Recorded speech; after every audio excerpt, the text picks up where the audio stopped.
guess I may as well do story time. So,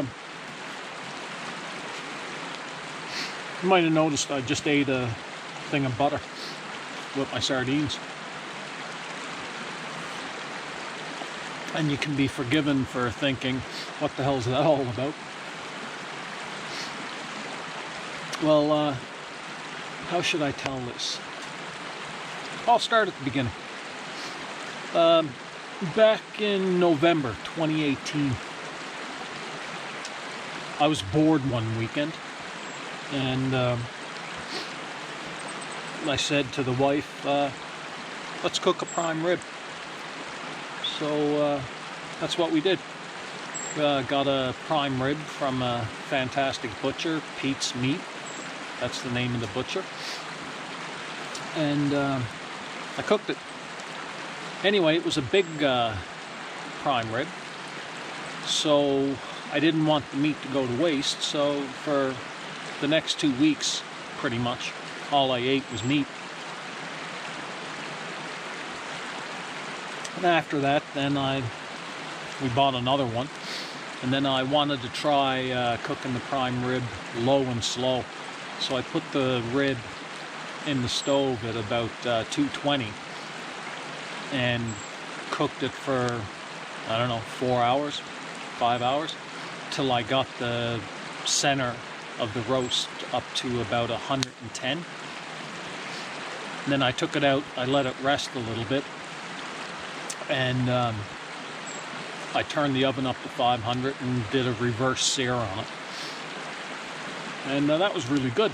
That's my new way of cooking roast now, the reverse sear. So November, December, January, I was experimenting with roasts. And it's like every second or third week I'd be cooking some kind of meat thing. Anyway, May came around,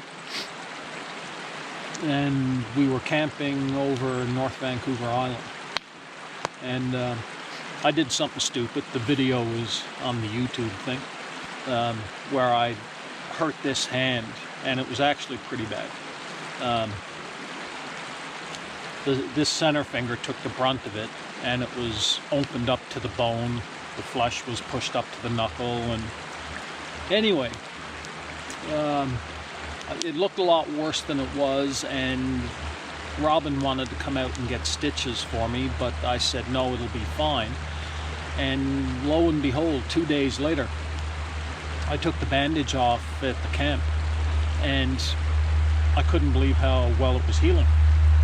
It was still ugly, but it was already starting to attach, and I could leave the bandage off and just walk around camp. Now, I couldn't bend it like that because it would open up again, and my hand was still a bit swollen, but it was healing really quick.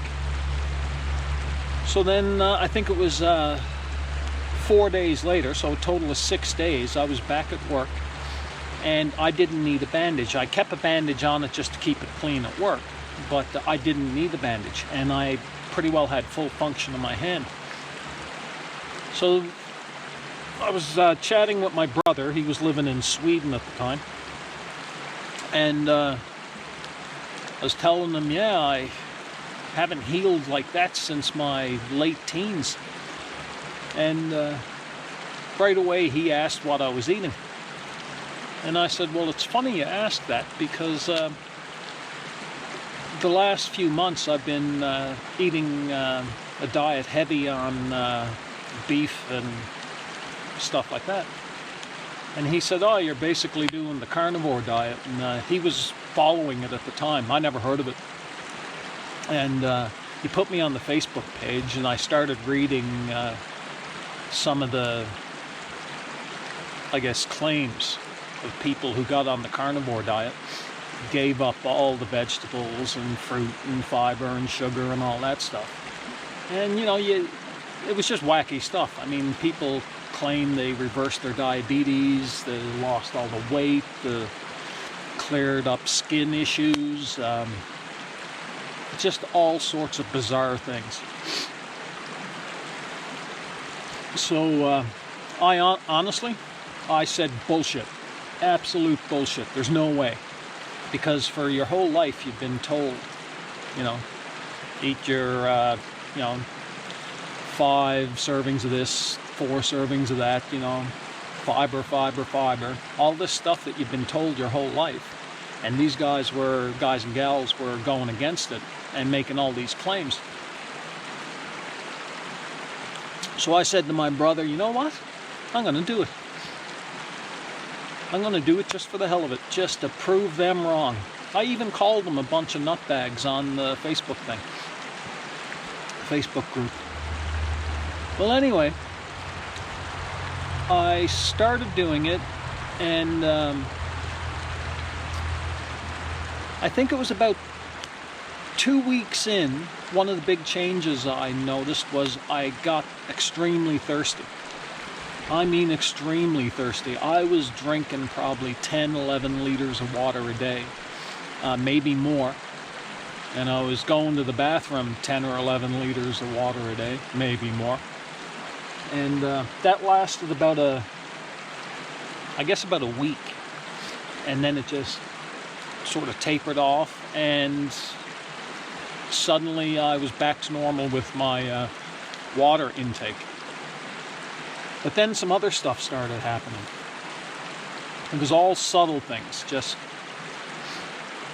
my weight started to drop. My blood pressure started to drop. Now that was with the weight, of course, but all these things combined don't make sense. I started sleeping better. I started eating less of better food. So I wasn't eating the total calories that I was before, but I was eating way better food. And I guess about a month and a half in, maybe closer to 2, my blood pressure was down to 109/66, whereas before this it was always around 120/80 at the max. Sometimes higher, but not dangerously higher anyway. My sleeping, I stopped snoring. Again, I lost weight, so yeah, that makes sense. But the weird thing was, I would go to sleep, I would sleep the whole night, and I would wake up, and I do shifts that are kind of tough, so I get up at 3 in the morning to go to work. But I'd wake up, and I'd be ready to go. There'd be no lag in me, there'd be no grogginess, I was ready to attack the day. And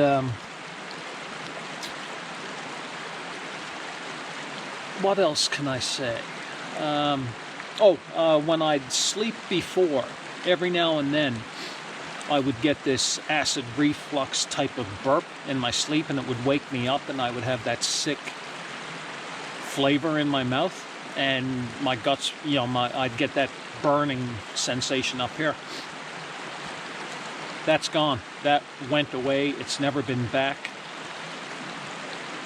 All the subtle changes were so compelling to me that I said to the wife, I'm giving up drinking.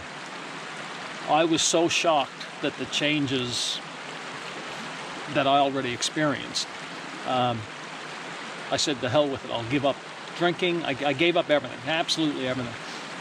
And that's when my weight just started to drop right off. So I was always floating around 195, 200. And now I'm down. My weight started going down, and it got down to 168, which incidentally, my doctor at one point said that was my ideal weight, 168. And back then, I went home after that doctor's appointment and said, you're not going to believe what the witch doctor said to me. Said I should be 168. And I had a good laugh at that. Anyway, I dropped to 168. And I was kind of starting to get concerned, maybe I'm going to lose too much weight. And then it kind of just leveled right off at 168. And I had to, I was at that threshold where I knew when I was eating less than I should be, my weight would start going down. But then as soon as I picked up on the meat and the fat's the important thing. As soon as I doubled up on the fat, my weight would come back up to 168. And I took a picture of myself at 6 or 7 months, posted it on the Facebook group, and I apologized to the Facebook group. Said, man, not in a million years did I think that was possible. Eating meat, fat, organ meat as well, salt. Like they tell you, salt is the killer. But here I was adding salt to water, throwing it on my meat, throwing it on the fat that I was eating. Makes no sense to me. So, so I'm in my 10th month now. I haven't had a piece of fruit or fiber or a vegetable since last May. Although, in October I did the Bowron canoe circuit, and I couldn't figure out how to continue the carnivore thing for the 120 kilometers around the circuit. So I took some Mountain House meals. I purposely picked the meals that were the closest thing to carnivore, which would have been the breakfast skillet by Mountain House. So that was egg and sausage and stuff like that in it, but it had potatoes and carbs.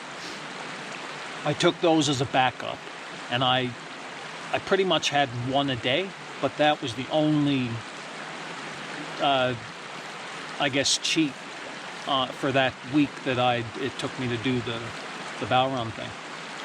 And then I went and did the Sayward Loop again, and I took a couple of Mountain House then, but I only had 1 or 2. I think I had 2. And that's the only thing since last May that I had that wasn't 100% an animal product. No scurvy. Okay, this is gonna get kind of rude, but my bathroom breaks are fantastic.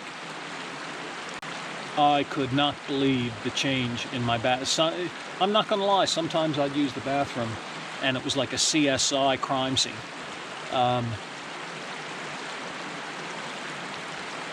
It's fantastic now. Another thing I used to get in the evening when I'd be watching TV and that, my stomach would make all these weird sounds. Sometimes it was worse than other times, but 10 months carnivore, doesn't happen. I make none of those gurgling, grumbling, roaring sounds in my guts and that. Yeah.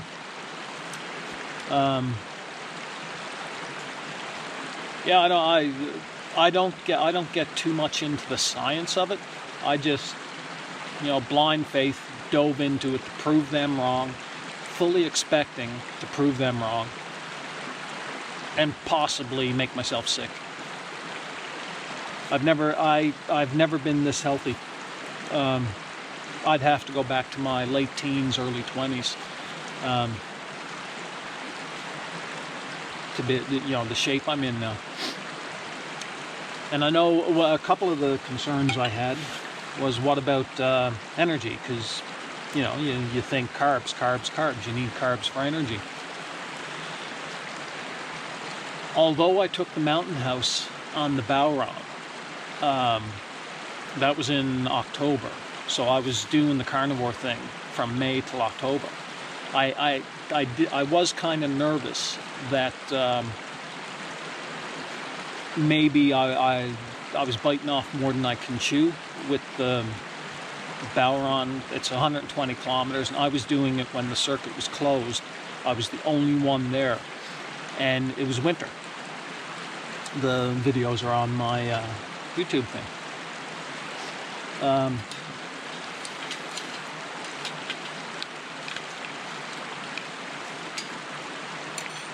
So I had no problem doing it. And in fact, it was a hell of a lot easier than I thought.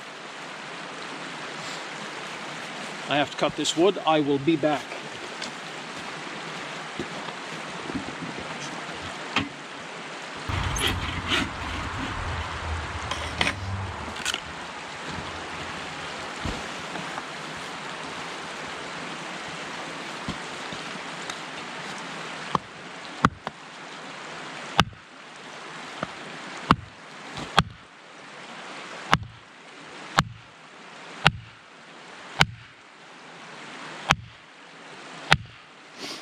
Right on a knot.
Sticks and wood.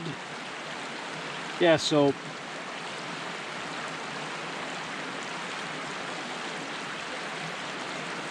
a bit of wood, 100. So I did the Balron, and not only did I have no problem with energy, I was an absolute machine.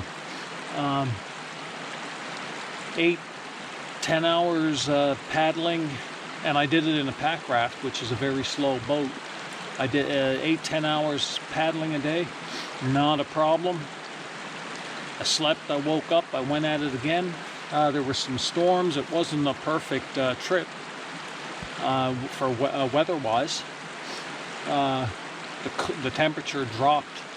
The temperature was about 6 degrees at its best, and minus 12, minus 14 at its worst. And towards the last day, the second last day was probably the absolute worst. Parts of the lake froze over, so I had to smash through that. And then when I slept that night, I had to sleep in the shelter that they had at a place called Pat's Point. And thankfully, there was some wood there, and I lit the wood stove, and I dried out all my stuff. And I had to wait the next morning because there was a mist, a fog on the lake. A lot of people think that there's no such thing as fog in sub-zero temperatures. Yeah, there is. And I couldn't go out in that because that would just attach onto me and freeze solid, and yeah, that would be nasty. So the point of it was, I never had a problem doing the battle run. And so like I said, I was wrong. The people who were making all these claims about the carnivore thing, I believe them. Because my own results are paralleling that. Yeah, so 10 months, I can't see myself stopping it. There would have to be something catastrophic happen to me that could be directly related to eating nothing but animal products for me to stop. There's so many little things that they were so subtle that I can't really list them all off the top of my head. My mental clarity went through the roof. I have never been so clear-headed and able to think clearly as I have been since doing the carnivore thing. That's just amazing to me. And I didn't feel like I was mentally diminished or stunted before. But now that I'm at this level, I realize, oh my God, I could have been at this level before. Yeah. So I'm not suggesting everybody should run out and do the carnivore thing. I actually think people are different, and you have to find what works for you. And you can only do that if you try things.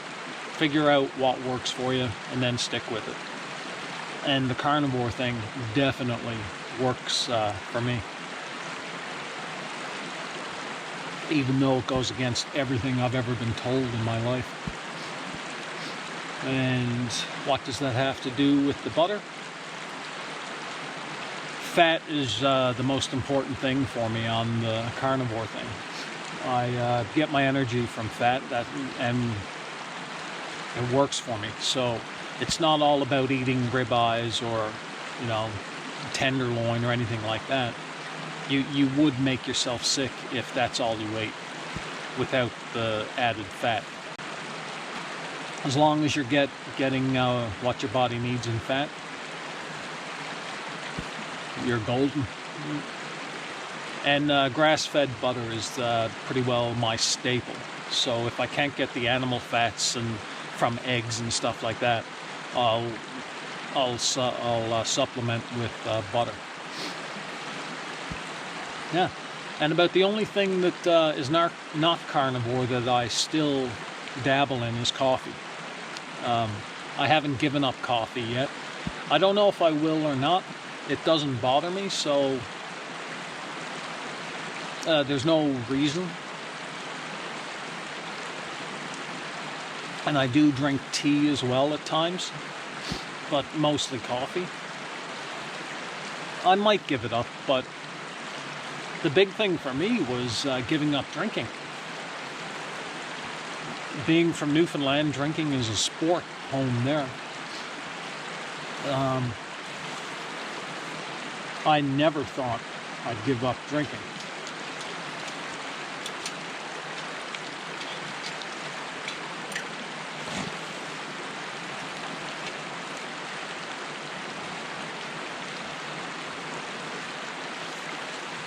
But it was an easy choice, and I'm glad I did it.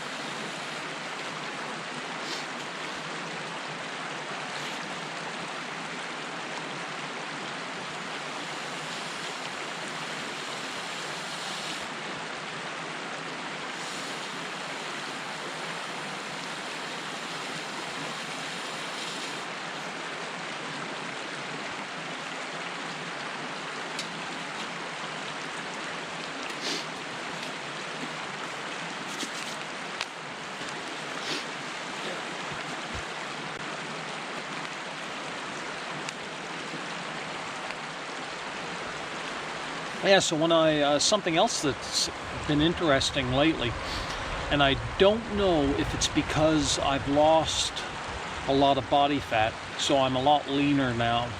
I haven't been this lean now since my early 20s. But now it seems my muscles are getting bigger again. It might just be my imagination. But it's enough of an effect that I'm going to start working out again and see what happens. Who knows? Not heavy working out, just once every couple of days,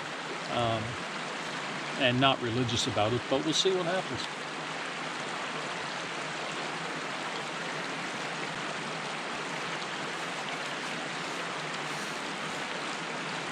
Yeah, and that's my story about the carnivore diet. If there's one negative, if you can call it a negative, about it that kind of bugs me, I'm always flossing. because you're eating meats and everything, I seem to always I carry floss with me now. And that's funny. I used to floss before, but it was never a religious experience for me like it is now.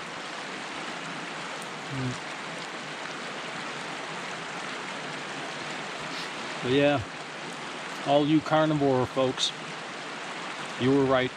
I was wrong. There, I said it.